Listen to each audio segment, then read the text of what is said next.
Everybody in modern fitness wants to become more flexible. But what if I told you there is a way to gain all the flexibility in the world without ever needing to stretch? And once you got it, you can maintain it for the decades to come. I know this sounds impossible, but it's the exact process I went through to go from stiff to supple. And here's the kicker. None of it came through purely stretching. In fact, purely stretching is precisely the reason why the majority of people never build flexibility that is usable or that lasts. So today I'm going to show you the strategy I've used to go from being the stiffest guy in the room to the most supple guy in the room with all the movement freedom in the world and having no aches and pains or restrictions holding me back any longer. All without doing your regular stretching protocols. Let's get something straight. Pursuing flexibility just for the sake of becoming more flexible isn't really what you want, right? You want to become less restricted, less stiff, feel less pain, or be less prone to get injured. Well, that's precisely the reason why you don't want to just stretch, because this is what stretching really does. It bypasses protective mechanisms that are installed by the central nervous system to keep you protected. If you were to step onto a banana and you would slip and there would be no protective mechanisms going on to keep you from stretching, you could potentially tear a ligament, you could potentially develop cartilage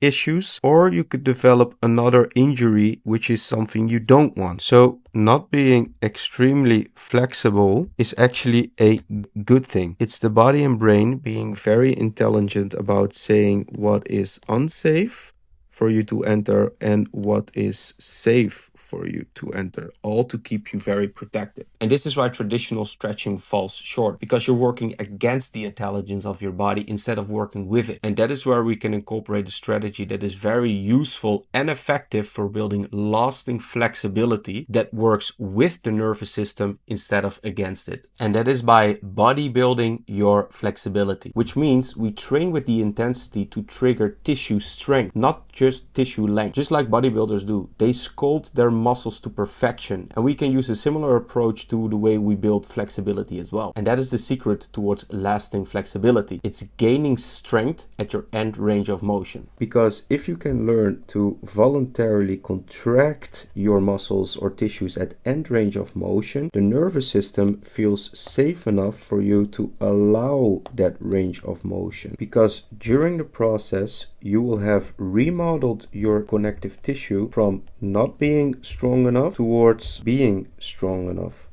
And this is how you build flexibility that will not last for just a moment, but for the decades to come. So how does bodybuilding your flexibility work in practice? Well, by focusing on 3 core concepts. 1, prioritizing shapes or positions over joints. Personally, I think that joint-specific conditioning is time-consuming and ineffective. Why? Because it lacks relevance and it lacks this idea that we use the body as a unit. We're dynamic creatures, which means that we can extend and compress and everything in between. And this is why I like to prioritize shapes or positions over joints. Because I don't care about increasing my shoulder internal range with 5.178 degrees. I care about expressing more range of motion in a safe way when I'm doing, for example, a handstand. So the way I and members of my community have been able to do this is by screening and assessing yourself over 6 shapes and positions. And these 6 shapes or positions cover a big array of potential restrictions,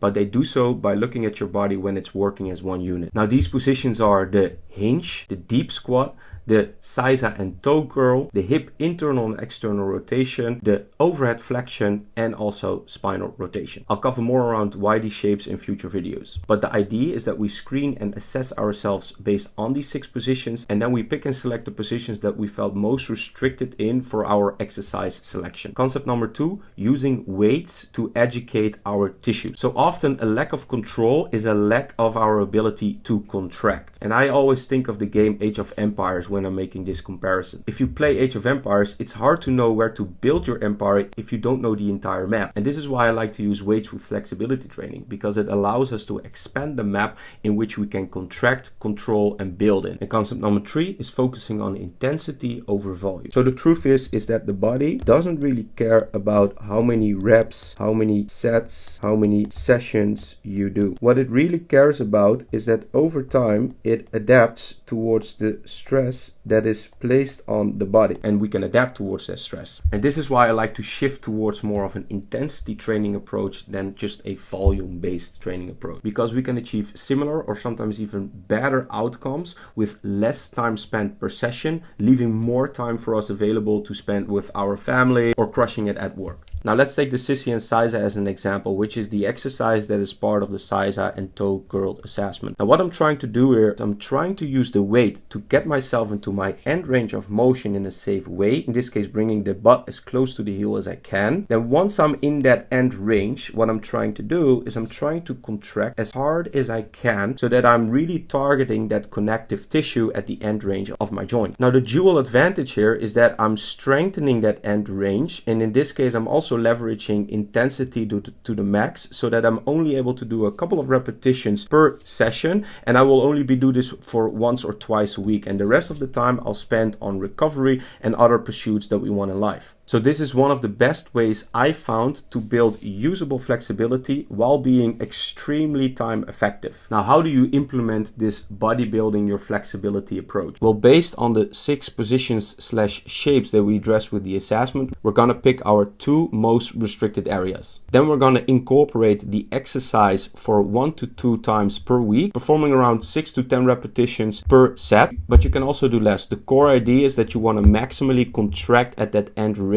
and keeping that intensity very high. Then after every 4 weeks, we're going to redo the test or redo the assessment and see how far we've come, if we improved our restrictions, increased usable flexibility, and then course correct based on the progress that we made. Now, based on years of personal experimentation and working with dozens of clients, I've created a DIY assessment that helps my clients and members screen and assess their restrictions based on these 6 positions that I mentioned earlier, so that we know what to prioritize when we're crafting their program. It takes them around 15 to 30 minutes to complete the assessment, and they can also do it at the comfort of their couch. Now, to help you out, I'm gonna make this assessment available to you too. In the assessment, I will guide you through how to set it up, how to execute, and also how to analyze your scores. Once you completed the assessment, you get an overview of your outcome and also a recommendation of the 2 shapes or positions you want to prioritize. You can download this assessment in the description below for free. Now, if you consistently apply this method, what you can expect is feeling stronger and safer in your end ranges, unlocking positions that you haven't been able to do for quite a while, feeling less joint pain, less restricted, less stiffness, just feeling more movement freedom in general, having usable flexibility that remains even without needing to warm up, and having better athletic performance in all activities. So now you know why bodybuilding your flexibility is a very time-effective way to build usable flexibility that lasts for decennia to come. Now, I would say download the assessment, start with the exercises, implement the steps that I've listed out in this video, and see how your body feels after a couple of sessions. Now, if you want to know more about the complete system that I've built to help busy-driven professionals or parents build athletic mobility and muscle in less than 2 hours a week while boosting their metabolism and energy, check the link in the description below on how to get in touch. Now, for the rest, like and subscribe on this video if you thought it was valuable and if you want to see more of these videos. Check you in the next one.